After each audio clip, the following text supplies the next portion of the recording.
आइए फिर आज सेकेंड लेक्चर है, माइनर्स एंड कोफैक्टर्स, डिटर्मिनेंट ही चल रहा है। और आप लोग ऐसा लगता है कि फर्स्ट वीडियो आप देख लिए होंगे और देख के समझ गए होंगे। तो आपको बोले थे कि माइनर्स एंड कोफैक्टर्स में थोड़ा सा दो थ्योरम में छोटा छोटा वो बच गया था, सोचे इसको करा देते हैं। और उम्मीद है कि आप लोग घर पे इसको देखे हैं फर्स्ट वीडियो को। आज ये सेकेंड वीडियो बनेगा और फर्स्ट वीडियो देखें तो ये सेकेंड देखिए, क्योंकि ये थ्योरम है उसी का। तो जो बच्चा फर्स्ट देखे हैं तभी सेकेंड देखे, जो नहीं देखे वो पहले फर्स्ट देख ले और मस्ती में घर पर आराम से बैठ के आप पढ़ाई करें। 2 घंटा मैथ, 2 घंटा फिजिक्स और इस तरह से पढ़ते रहें, क्योंकि लॉकडाउन से सबको क्षति है, लेकिन स्टूडेंट का जो क्षति है वो है घर पर बैठ के आप पढ़ सकते हैं। और पढ़िए, किताब खोल के पढ़िए, वीडियो के माध्यम से पढ़िए, लेकिन ज़रूर पढ़िए क्योंकि समय बहुत आपके लिए इम्पोर्टेंट है। तो चलिए आज वही सेम चीज़, बस दूसरा लेक्चर है थ्योरम है। माइनर्स एंड कोफैक्टर्स निकालना आप सीख चुके हैं, इसी पर कुछ इसका जो बेसिक थ्योरम है उसको थोड़ा सा बताना चाहते हैं। आप केवल देखेंगे, उसके बाद क्लियर हो जाएगा। एक एग्जांपल लेते हैं, देखिएगा।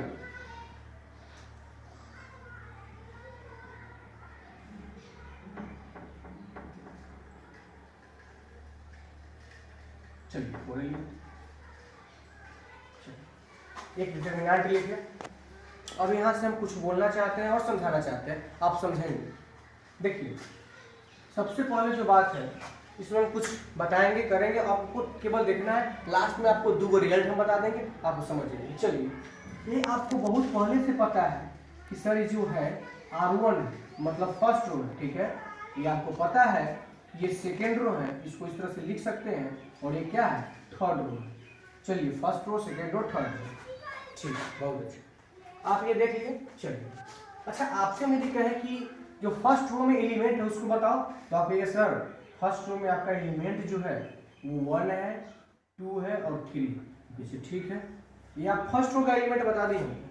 हम कहते हैं कि ऐसा करो, फर्स्ट रो का ही कोफैक्टर ज्ञात करो। क्या ज्ञात करो? कोफैक्टर। चलिए, तो आप यहां से कोफैक्टर ज्ञात कर रहे हैं, कोफैक्टर। अब कोफैक्टर ज्ञात कीजिए किसका? R1 का है, मतलब रो 1, रो फर्स्ट का है। चलिए ज्ञात करते हैं। कोफैक्टर को तो आप बहुत दिन से जानते हैं, A11 लिखते हैं, ठीक। चलिए, ये कोफैक्टर किसका ज्ञात कर रहे हैं? R1 का, फर्स्ट रो का। चलिए लिखते हैं A11। आपको समझ आया, आ गया होगा। First row first column, first row second column,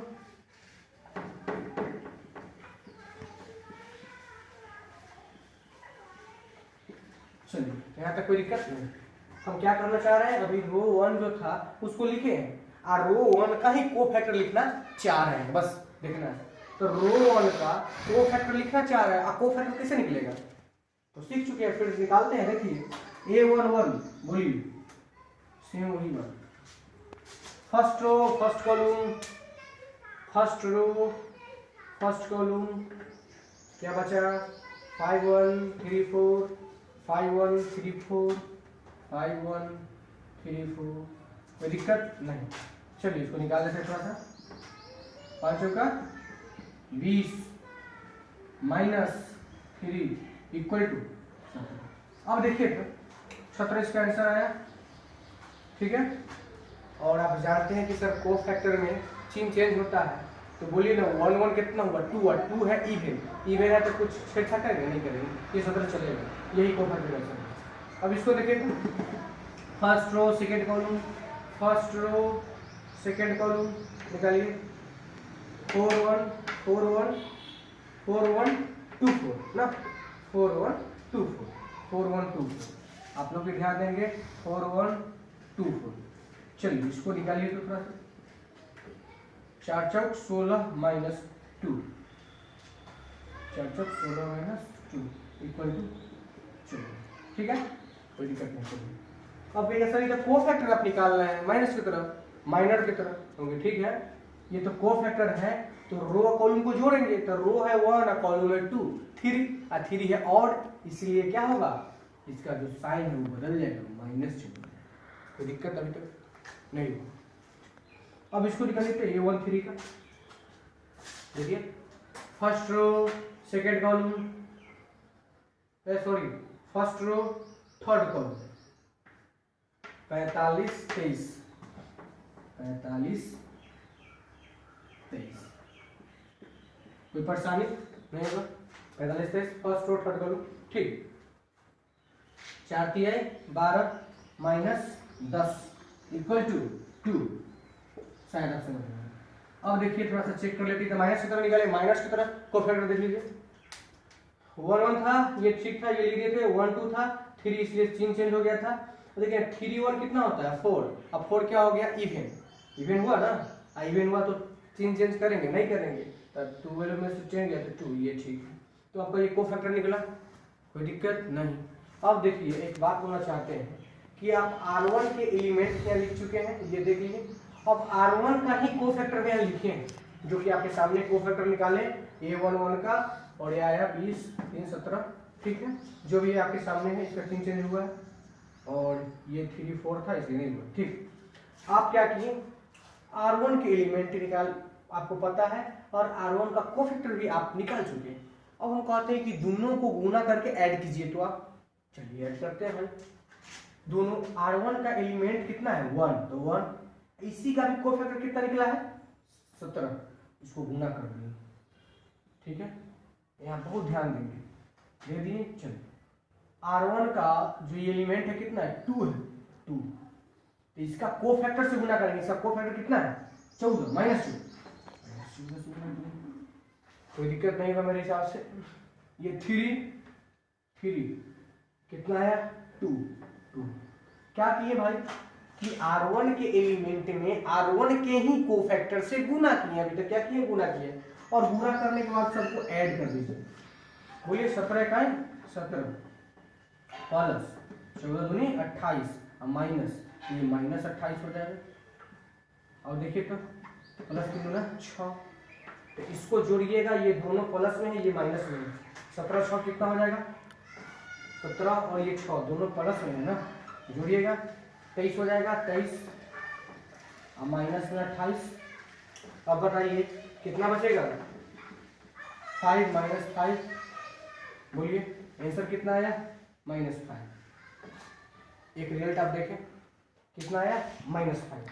चलिए अब यहाँ एक चीज समझिए, -5 आ गया, कोई दिक्कत नहीं है नहीं। चलिए अब इस पर बोलते हैं कि आपने क्या किया कि R1 के एलिमेंट में, R1 के रो फर्स्ट रो के एलिमेंट में फर्स्ट रो के कोफैक्टर से ही क्या किए, गुना करके ऐड किए, तो आपको ये डिटरमिनेंट वैल्यू दे दी।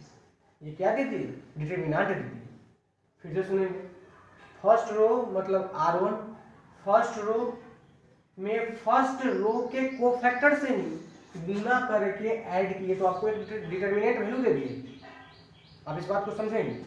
अब देखिए, अब हम यहाँ एक काम करना चाहते हैं कि फर्स्ट रो में ना फर्स्ट रो के कोफैक्टर से गुना किए हैं, अब ऐसा करते हैं फर्स्ट रो के ना सेकेंड रो के कोफैक्टर से गुना करते हैं, इसका आगे दूसरा रिजल्ट आएगा, और तब लास्ट में दोनों को समझा के लिखा देंगे। चलो अब इधर देखते हैं इसको, ठीक है। अब आप देखिए थोड़ा सा, फर्स्ट रो R1 है, फर्स्ट रो के एलिमेंट आपको पता है 1 2 3 1 2 3 1 2 3, इसको ऐसे ही लिख दिए हैं आपको समझने के लिए। 1 2 3 है 1 2 3। अब क्या करते हैं, सेकेंड रो का इस बार कोफैक्टर निकालते हैं। सेकेंड रो R2 का कोफैक्टर निकालना चाहते हैं, निकालिए। तो R2 का कोफैक्टर निकालते हैं, A21 A22 A23। चलिए अब देखेंगे थोड़ा सा, second row first column, second row है ना, सेकेंड रो अब फर्स्ट कॉलम देखिए तो 23 34 बचा, 23 34 23 34। देखिए सर 4 दूना 8, 4 दूना 8 माइनस 9 इक्वल टू -1। दिखाई दे रहा है आपको, चलिए -1। अब देखिए तो ये 2 और 1 कितना होता है 3 है, 3 है और आने पर क्या करते हैं, साइन को चेंज करते हैं, तो -1 क्या हो जाएगा +1, और यही आपका कोफैक्टर निकल गया। थोड़ा सा उधर हो गया, फिर बाद में एडजस्ट कीजिएगा, इधर कर लीजिए। अब देखिए 2 2 है, क्या है 2 2। सेकेंड रो सेकेंड कॉलम, फिर यहाँ देखते हैं second row second column, second row second column बचा 13 और कितना 24, देख लीजिए 13 24 13 24,